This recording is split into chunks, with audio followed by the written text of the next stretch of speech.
우리 선조들이 생활 속에서 즐겨 쓰던 태극 문양을 중심으로 만들어진 태극기는 우주와 더불어 끝없이 창조와 번영을 바라는 우리 민족의 이상을 담고 있답니다.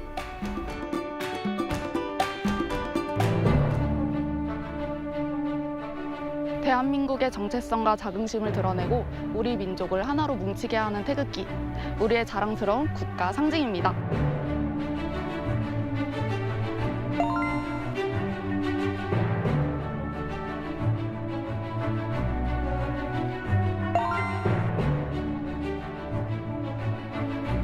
한국 바로 알리기, 여러분도 함께 해주세요.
In our headlines on this Thursday, December 4th, here in South Korea. South Korean auto exports to the US market are witnessing a reduced tariff rate to 15% as the Trump administration officially posts a formal notice on its Federal Register Wednesday. Meanwhile, here on the local front, online retail giant Coupang is looking at a series of class action lawsuits in response to its massive data breach, which has reignited national concern over digital privacy.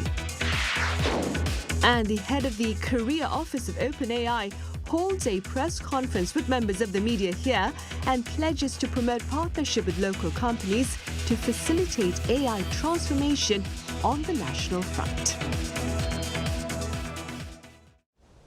The U.S. Federal Register on Wednesday posted a notice making official the reduced tariff rate of 15% on South Korean auto shipments into the American market.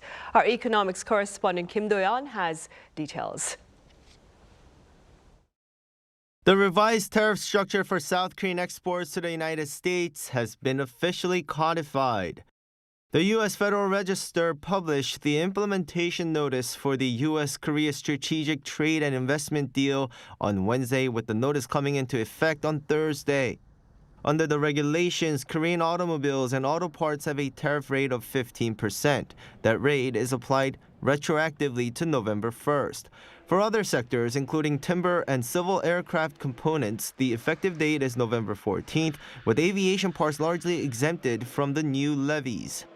The notice marks the formal execution of the agreement finalizing the exchange of Seoul's pledged $350 billion investment for tariff stability. The Federal Register also read that the two countries' leaders have declared a new chapter in the US-ROK alliance, describing it as the linchpin for peace, security, and prosperity on the Korean Peninsula and the Indo-Pacific region. While this deal provides clarity for Korean industries, the US administration is digging in on its broader tariff policy. At an event in New York on Wednesday, Treasury Secretary Scott Bessent addressed the possibility of the Supreme Court striking down the president's use of emergency powers, declaring that even if the court rules against them, the tariffs will remain. He said the Treasury is prepared to pivot to alternative trade statutes such as Section 301 or 232 to recreate the identical tariff structure, confirming the administration views this tariff regime as permanent.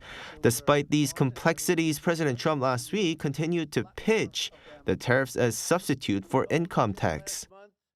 But we'll be cutting income tax. Could be almost completely cutting it because the money we're taking in is going to be so large. However, legal analysts note that unlike emergency orders, standard trade laws typically require months of investigation and that this could create a regulatory vacuum if Supreme Court issues an abrupt ruling. 김도현, 아리랑 뉴스.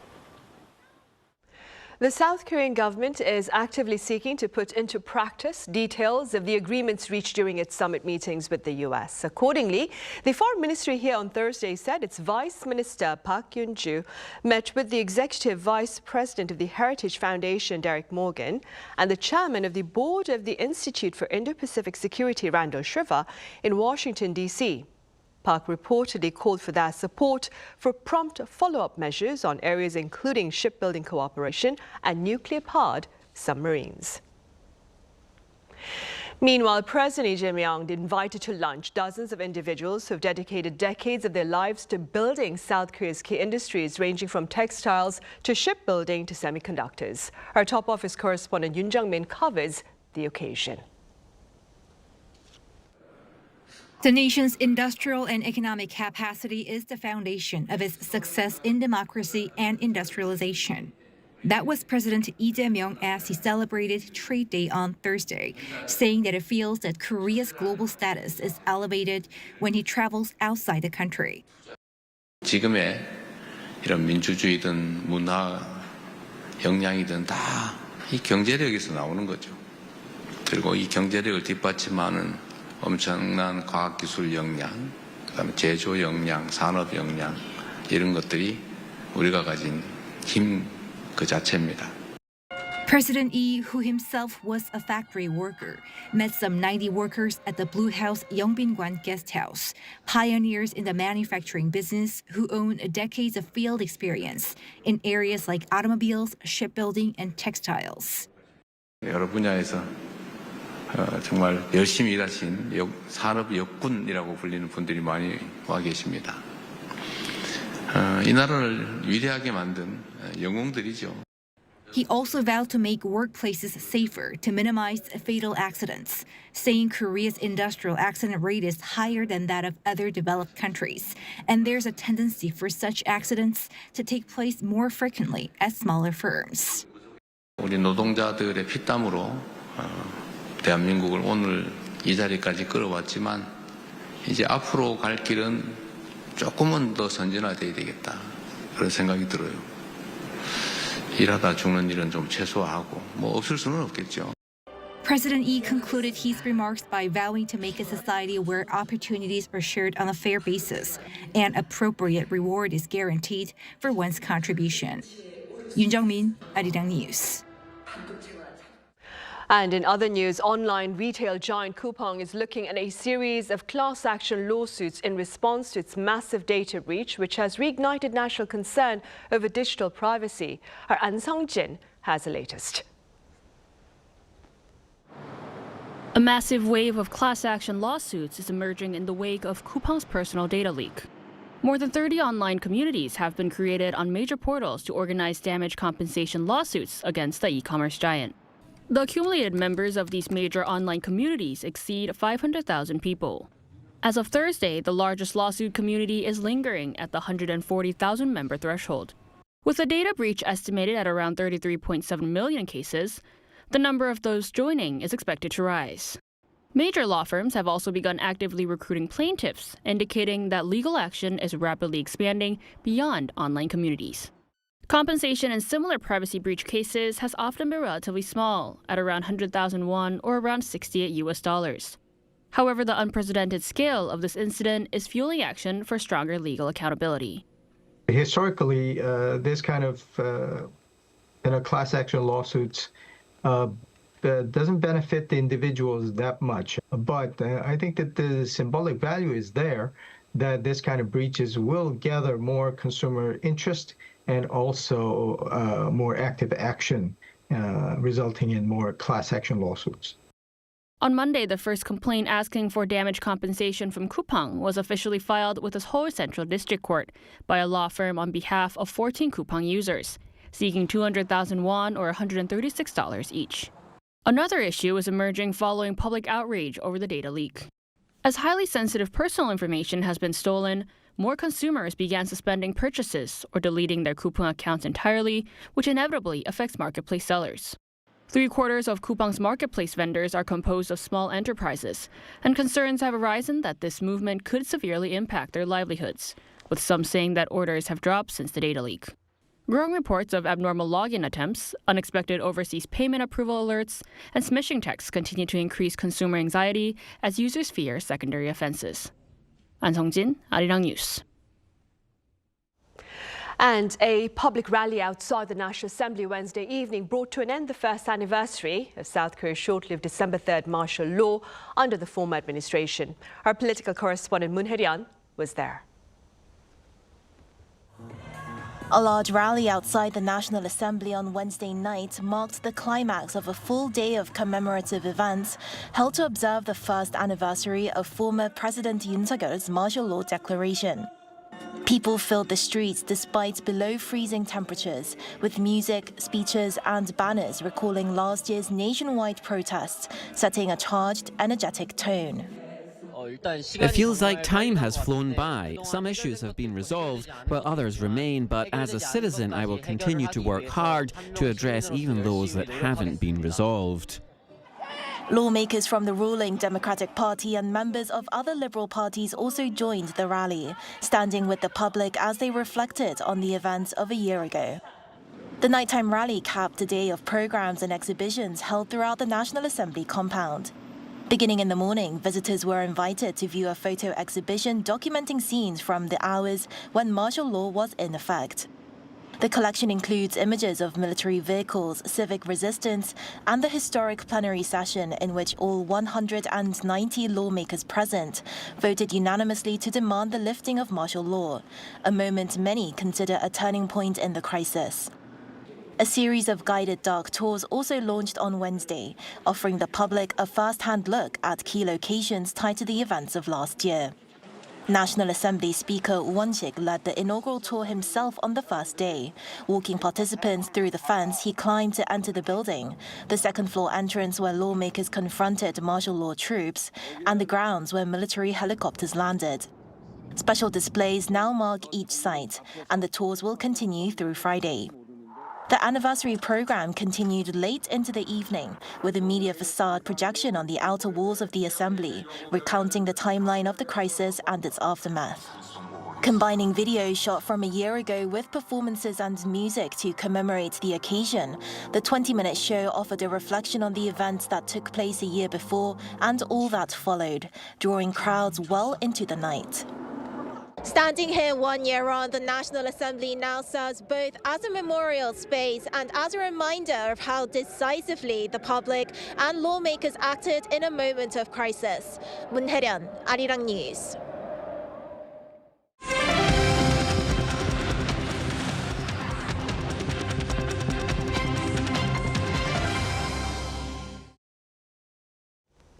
The head of the Korea office of OpenAI held a press conference early on this Thursday morning and pledged to promote partnership with companies here to facilitate AI transformation. Our business correspondent Park Jun-han was there.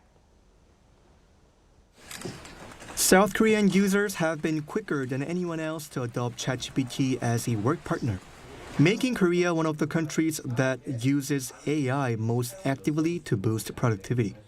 This is what OpenAI Korea General Manager Kim Kyung-hoon said during the company's press briefing in Seoul. As a Korean, I take great pride in the fact that South Korea has consistently led the world in technological advancement. South Korea has the highest number of paid ChatGPT subscribers per capita in the world. When Arirang TV asked why the Korean market matters to OpenAI and why the company is seeing such an exceptional response here, Kim responded, I'm truly grateful for how much our products are loved here in Korea. And I believe it's because Korean users are open to new technologies and make great use of them. So whenever new global projects come up, I always ask that Korea be allowed to test and launch them first. And many of those requests have actually been accepted. With more than 20 million monthly active users of ChatGPT in South Korea, companies and startups are increasingly adopting OpenAI tools in their operations. For example, GS Engineering and Construction Corporation stated that using AI is a matter of survival rather than choice, as AI fundamentally transforms the way people work. Our employees built an internal gallery where they could share prompts and learn from each other's successes and failures. And within just 100 days, it generated over 1,000 use cases, a clear sign that AI is becoming a true colleague in their daily work. AI-powered systems can now handle everything from reservation changes to post-service feedback, enabling a fully end-to-end support experience that improves customer satisfaction and boosts call center efficiency. Regarding the core of the event's main theme, the AI transformation of Korean companies, OpenAI Korea's Kim added that the company is working not only with major Korean firms, but also with startups and smaller companies on AI research and development, and that it plans to further strengthen those partnerships moving forward. Park Jun-han, Arirang News. On the international front, top diplomats of NATO gathered in Brussels on Wednesday to share their solidarity for a tangible peace framework for Ukraine. Our Yoon-jin covers the latest efforts to end Russian aggression against Ukraine. Almost all of NATO's foreign ministers gathered in Brussels on Wednesday, where European representatives reaffirmed their support for Ukraine.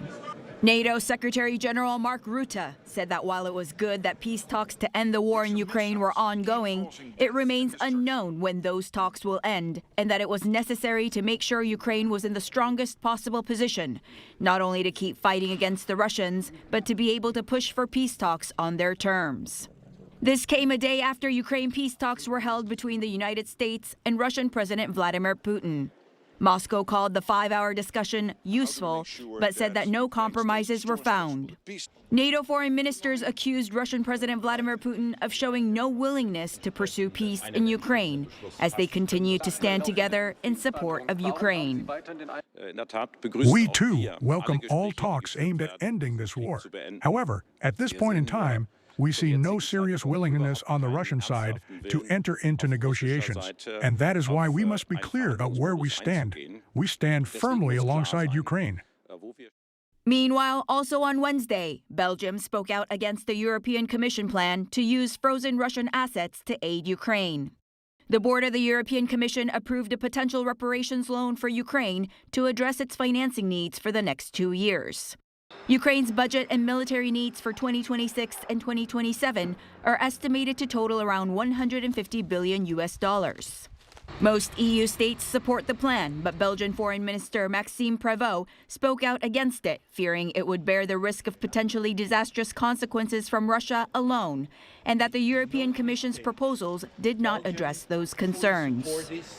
It is not acceptable to use the money and leave us alone facing the risks. The proposed reparations loan is clearly not a preferred choice. In the event member states wish to go in that direction, we demand that the risks Belgium is facing as a result of this scheme are fully covered. This is no unreasonable request. This is simply fairness. While European leaders are set to hold another summit on December 18th, U.S. Special Envoy Steve Witkoff and Trump's son-in-law Jared Kushner invited the Secretary of Ukraine's National Security and Defense Council Rustem Umerov to a meeting in Miami on Thursday, which has been agreed to. 이은진, Arirang News. Meanwhile, Team Korea's football coach Myung-bo arrived in the U.S. on Wednesday ahead of the 2026 World Cup group draw. Speaking to reporters upon arrival at Dulles International Airport, Hong said that qualifying for the World Cup is a great honor, both personally and for the team. He added that the start of the World Cup happens once the groups are finalized, but that it's still too early to predict ideal opponents or those that South Korea hopes to avoid. The official draw takes place on Friday at the Kennedy Center in Washington, D.C.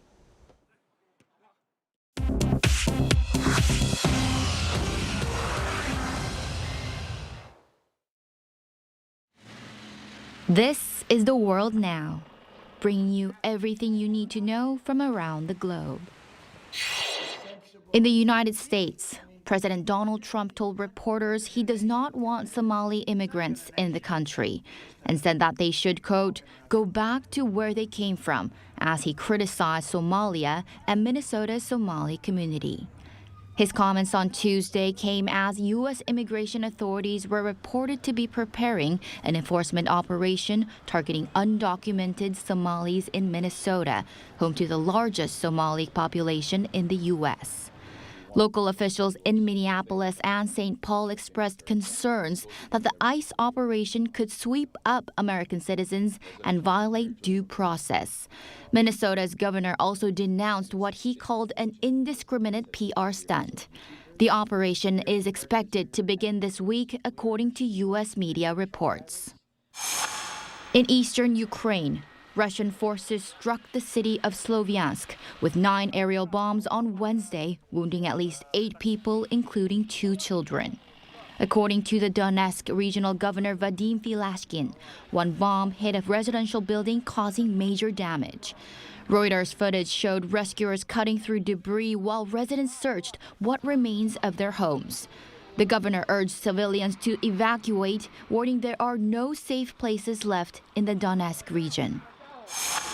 In the U.S. on Wednesday, a California doctor was sentenced to 30 months in federal prison for supplying ketamine to Friends star Matthew Perry, who died of an overdose in 2023. The doctor, Salvador Plasencia, is the first among 5 people charged in the federal investigation into how Perry obtained the drug. He pleaded guilty to distributing ketamine and was also ordered to pay a $5,600 fine. Perry's family made a statement calling Plasencia the most culpable, saying he violated his duty to protect the actor. In the U.S., House Democrats released photos and videos from Jeffrey Epstein's private island in the U.S. Virgin Islands on Wednesday. The images, taken in 2020 by law enforcement, show the inside of his property, including bedrooms, an office-like room, and a space with a dentist chair. The lawmakers said the release aims to increase public transparency ahead of this year's December 19th deadline for the Justice Department to disclose related files. The island was central to previous allegations that dozens of young women and children were trafficked and abused there. Chu Ji-hyun, Arirang News.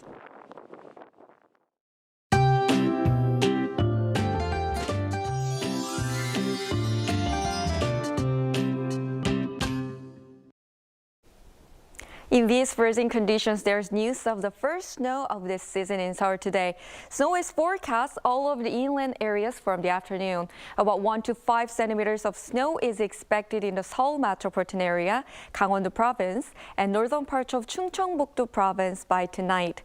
As it was the coldest morning of this winter, tomorrow's morning temperature will also be below the average temperature for this time of year at -6 degrees Celsius. With cold winds, the temperatures will feel much colder than the actual readings. Cold spells will start to ease off from Saturday afternoon. Tomorrow night morning will be fierce cold with Chuncheon at -10 degrees, Daegu and Gyeongju at -3 degrees. Highs will rise up to 3 degrees in Seoul and Chuncheon, 5 degrees in Daejeon and Gyeongju. Light rain is expected around the central regions between Saturday afternoon and night. That's all for Korea. Here are the weather conditions around the world.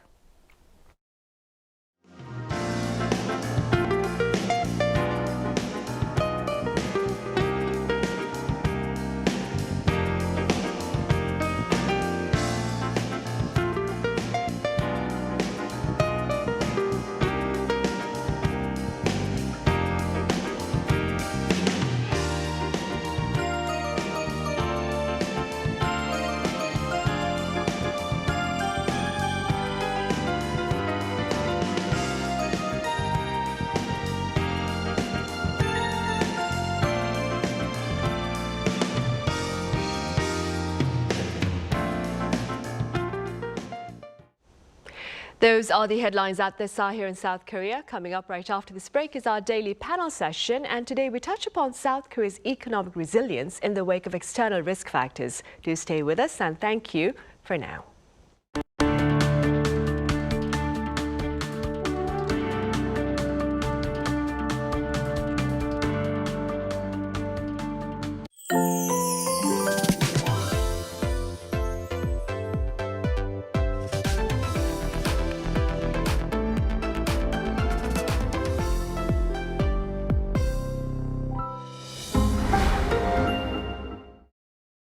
How to survive in Korea. Workplace. Step 1. Lunchtime. The most important morning routine is to check today's menu. Food is essential for survival. Memorize today's menu. The highlight of office life. Lunchtime. Rice in the bottom left, soup in the bottom right. The top is for the sides. The sauce and the spoon go here. This is the basic layout, but it's a bit odd to switch rice and soup. When you're done, pour the leftovers into the soup bowl. It doesn't look that appetizing, so wait until others are done eating. Step 2. Neng, nep, nenep. These are the most used expressions at work. Choose the most appropriate form. Neng, nep, nenep. Remember that the formal ne can sound a bit stiff. Did you just say yes? Absolutely not acceptable. You want to find the right word for the right occasion. Step 3. Desteria. Desteria is the oasis in the desert. Show them your character. If you're not the diligent type, get a stooky plant. Work is tough. Laugh and the whole world laughs with you. Weep and you weep alone. Stay put, like the stooky that survives in the desert. Hang in there until the end. Of course, you can always quit. You matter more than anything else. Step 4. Survival kit. Every worker needs a survival kit. Survival kit level 1. This position gets the most exposure. Grab one when you need a sugar boost. Always keep a few treats you can offer your co-workers. Survival kit level 2. These are for hunger pangs before and after a meal. You'll need them when you take a coffee break with your office buddies. Survival kit level 3. Trash talking your boss with your soulmate. Did you survive in the workplace? Office romance? Be careful. Even the photocopier knows all the gossip.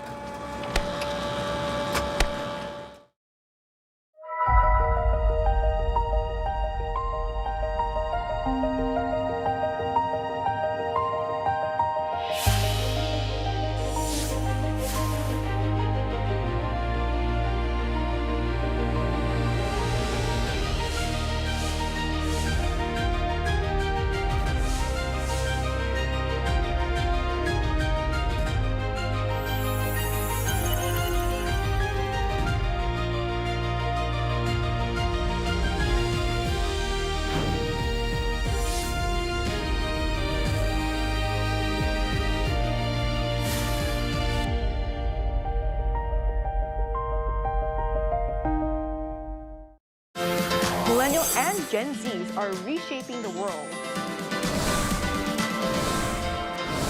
News generation shares their fresh perspectives on what's trending now. From global developments to everyday culture, we're diving into the stories that matter. This is News Generation.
drawing more fans from all over the world. Local consumer prices continue to hover at the 2% cent rate in April. Turning to robots to allow the visually impaired the chance to better indulge in cultural experiences.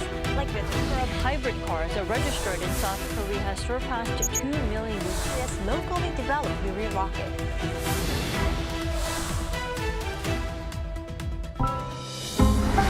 Arirang. A revised report by the central bank reveals the South Korean economy saw a stronger expansion of 1.3% in the third quarter of this year, in a clear indication of steady momentum despite global headwinds. Do stay with us.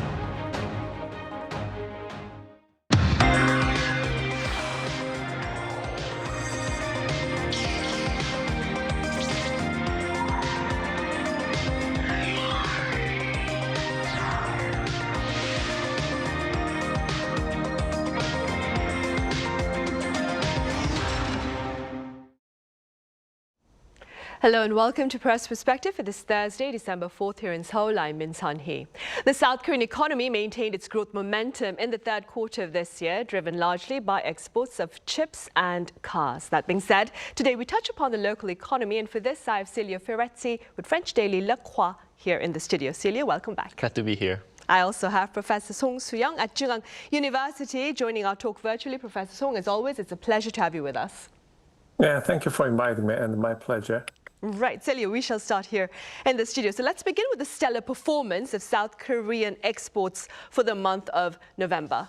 Yeah, the picture is remarkably bright. Exports jumped 8.4% compared to last year, marking the 6th consecutive months of growth and beating market expectation by a wide margin. What really drove this surge, as you mentioned, were semiconductors, which have become the backbone of Korea's economy, export economy, and shipments soared by 38%, reaching a record of $17 billion in a single month.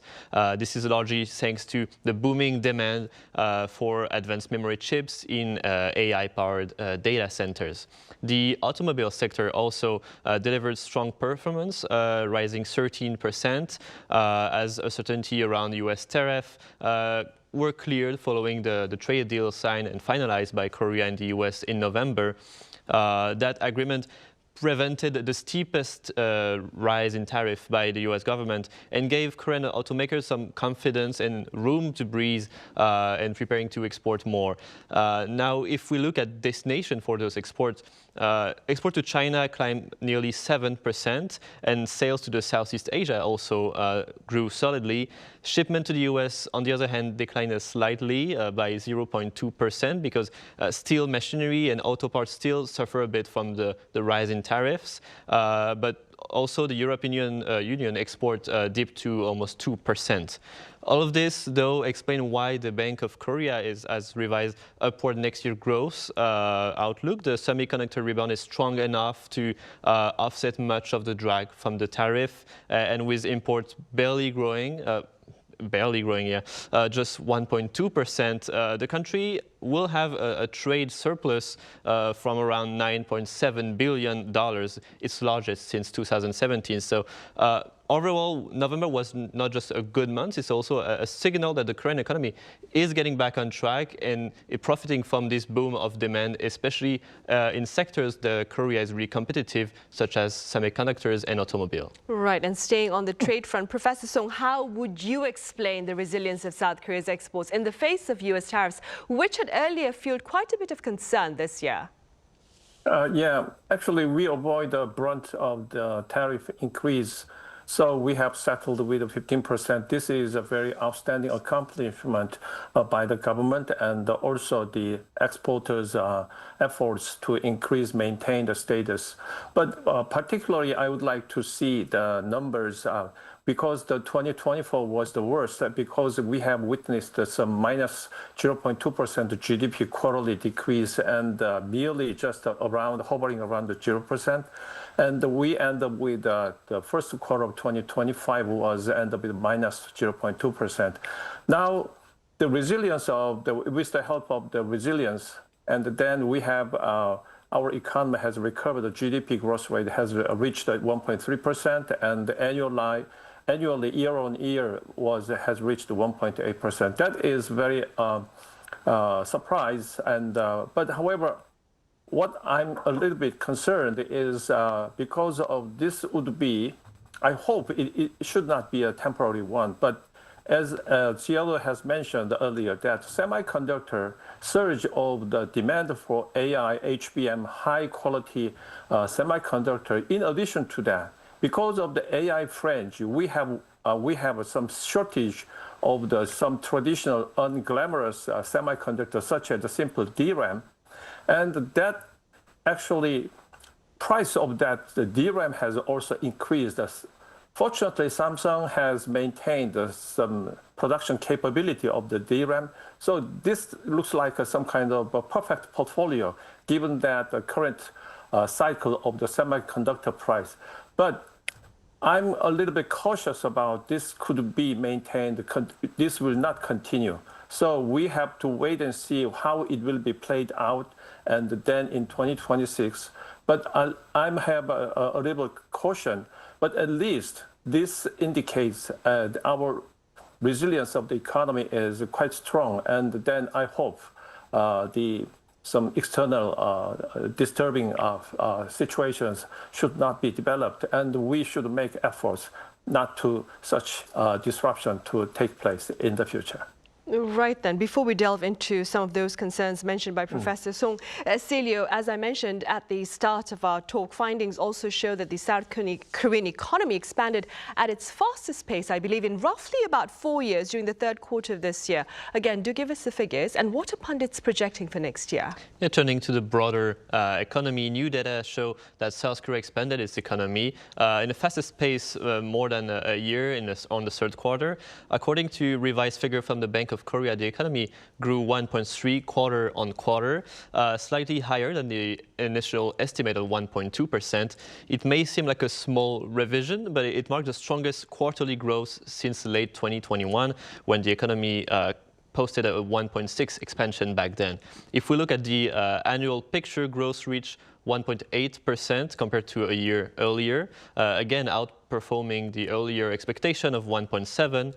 The improvement reflected a stronger than expected exports, particularly as we mentioned in semiconductors, and a modest recovery also in domestic demand, despite the ongoing pressure from high interest rate, but also global uncertainties. So what does this mean going forward? Many analysts say the third quarter's numbers are an encouraging signal that the economy is regaining momentum after a sluggish first half. And the Bank of Korea itself recently suggested that it may be nearing the end of its monetary easing policy, partly because the outlook for next year is really promising.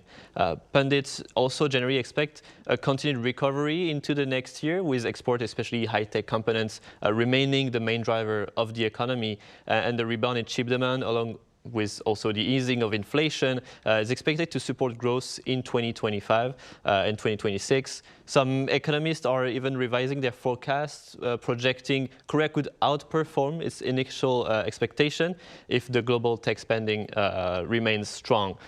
In short, the latest data really reinforce that the view that South Korea is entering the new year with really optimistic economic output and a stronger tailwind than initially expected. Right then, despite the optimism by pundits overseas, then Professor Song, let's touch upon some of the concerns you mentioned earlier. If I were to ask you to identify two potential variables to the South Korean economy next year, what would you choose to highlight?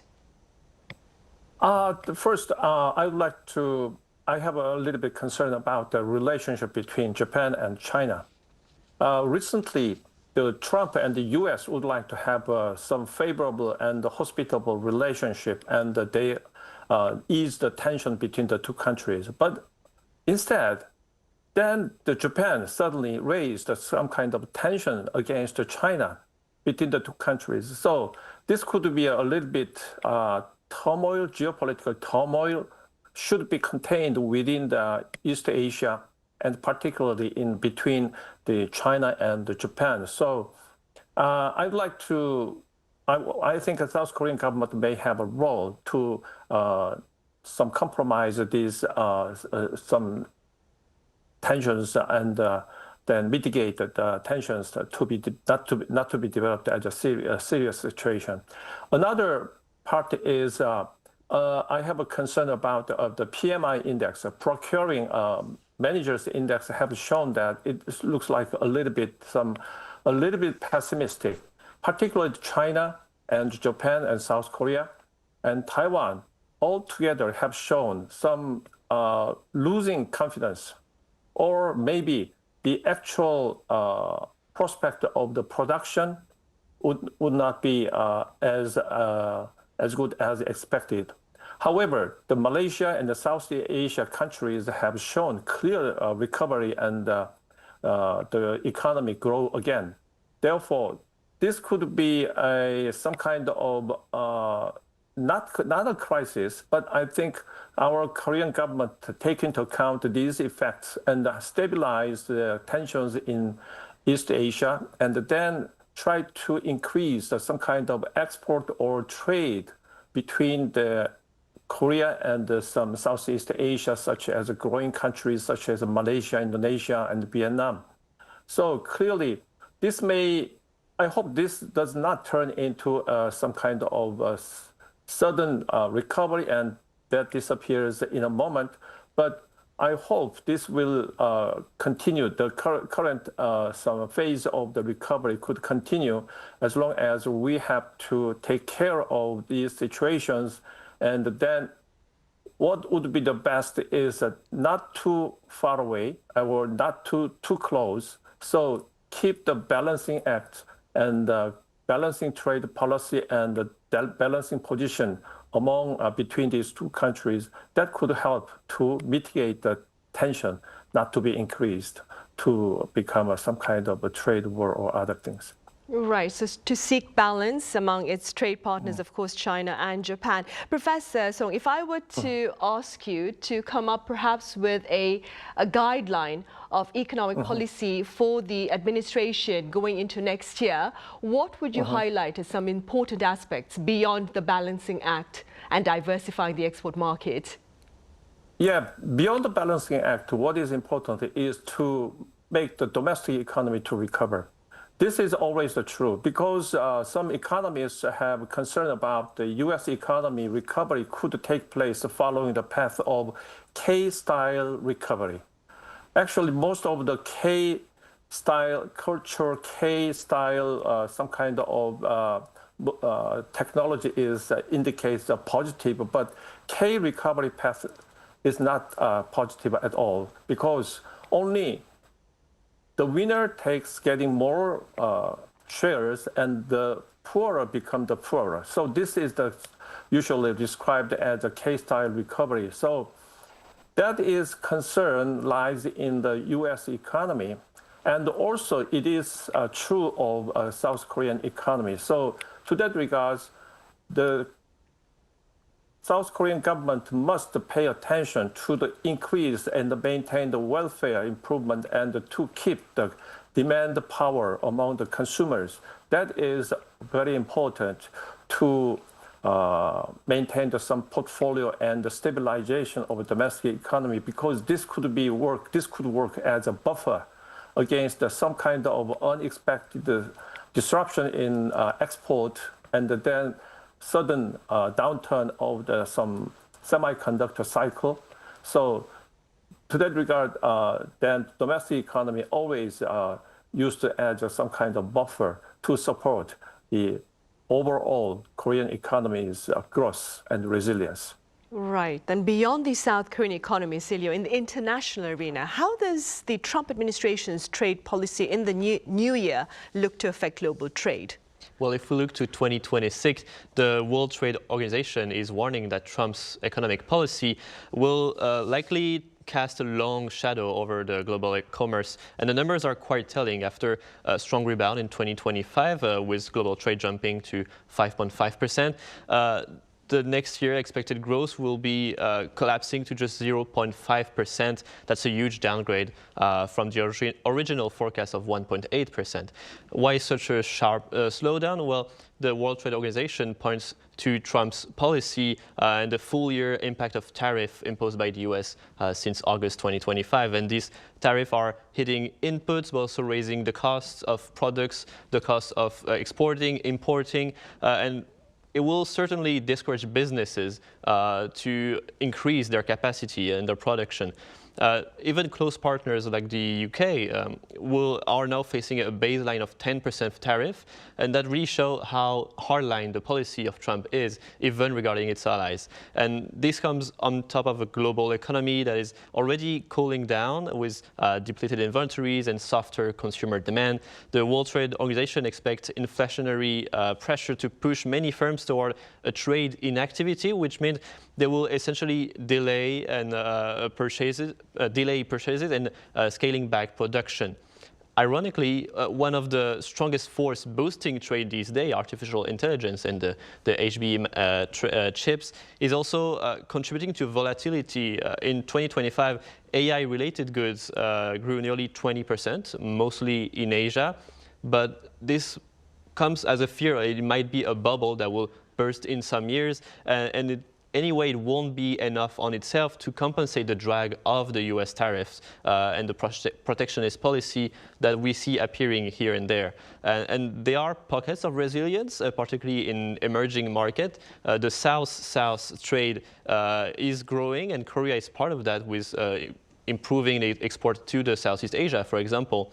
But we'll see how that trend can develop, because we know now that our economies globally are tied to the US market and the US policy. And if the new trade war appears or there's more tension around commerce, it will continue to affect every global economies. Right, like a domino effect, of course. Professor Song, consumer prices here in South Korea rose 2.4% in November on year, remaining unchanged from October, but hovering above the BOK's target of 2%. What are your thoughts regarding this latest reading and its broader implications? Mainly the 2.4%, which is higher than 2% target, is maybe because of the tariff effect, and because of that, the some core consumption. I'm saying there's some food and oil import or some other commodities price could have some effect on that.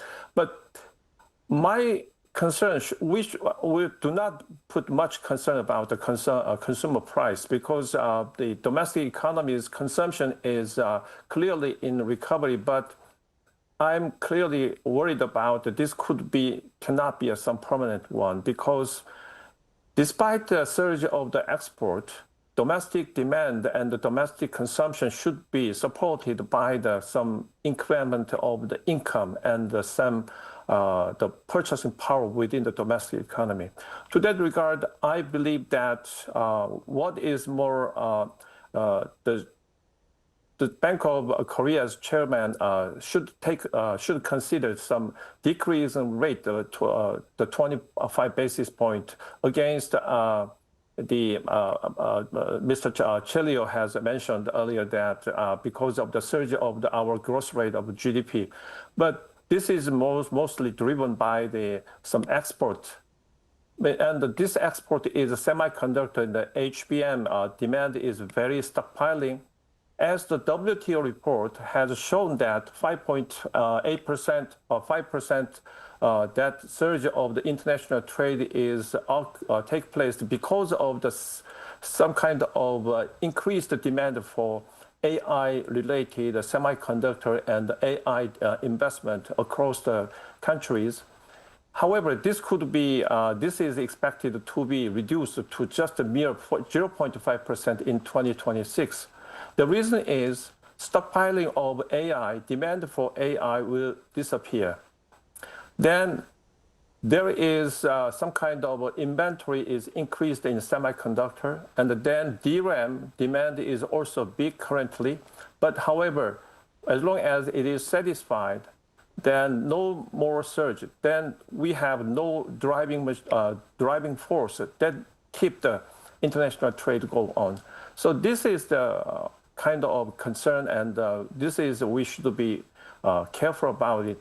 Therefore, that's why I emphasize that don't be complacent. Do not remain complacent about some unexpected surge of the export due to the cars and the semiconductors, and also with the help of the settled percentage of tariff, which was lower than against clearly the India and other countries. So this is very optimistic and a good indicator. But I'm concerned is this could be just a transitory moment. So in order to maintain our growing background or fundamentals, we need to foster domestic economy. So to that regard, we need to decrease the interest rate further. That would help alleviate the burden of tariff for the big exporters, such as Samsung and Hyundai. And then also it could improve the domestic economies to get better in the coming years. Right, and speaking about bolstering the domestic economy, Celia, lawmakers across the aisle, they came together to pass the budget bill for next year proposed by the government, which stands at roughly 728 trillion won. Could you walk us through the spending bill, and what does it tell us about the Lee Jae-myung administration's priorities for 2026? Well, if we look at the budget just passed this week by lawmakers, what really stands out is the scale and its symbolism. As you mentioned, it stands at 728 trillion won, is the largest in South Korea history, and even more striking, it was approved within the legal deadline, something that has happened only 3 times since 2014. So politically, this signals a rare moment of cooperation between two parties in a really polarized politics these days. And now what's actually inside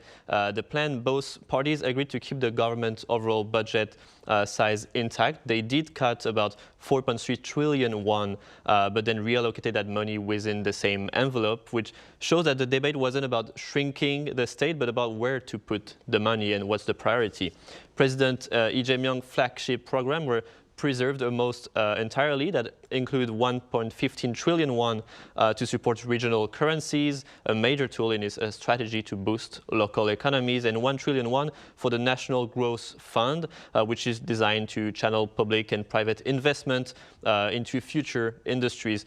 And even in areas like AI development, where the Conservative People Power Party pushed for a reduction, only partial cuts were made. In other words, the core of Lee Jae-myung's long-term economic vision remains intact with his budget. But this plan also reflects a sort of compromise. The Democratic Party obtained increased in a sector tied to digital sovereignty, energy transition, like a disaster recovery infrastructure for fires or flooding in summer, and for the also more support for a decentralized national grid for the energy. Meanwhile, the Conservatives secured funding for more bread and butter items, other constituencies, expanding urban gas pipelines, and raising allowance for veterans. Beyond the spending itself, lawmakers also passed tax measures tightly linked to the budget. They restored the corporate tax brackets to their pre-Yoon levels. They also expanded the education tax on larger financial and insurance firms. And even though the opposition resisted some of these hikes, in the committee, the ruling camp pushed for a whole package through the final plenary session.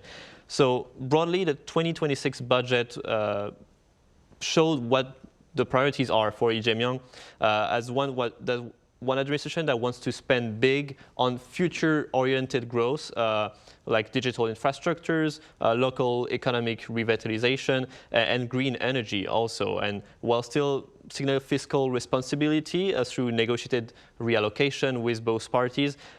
Politically, it shows that despite deep division, there's a room for compromise between the both parties. Right, and also quite a bit of spending for defense next year as well. All right, I'm afraid that's all the time we have. Celio, thank you so much for your time and your thoughts. Professor Song, thank you very much for your insights today. Yeah, thank you. Right, that ends this edition of Press Perspective. As always, thank you for watching.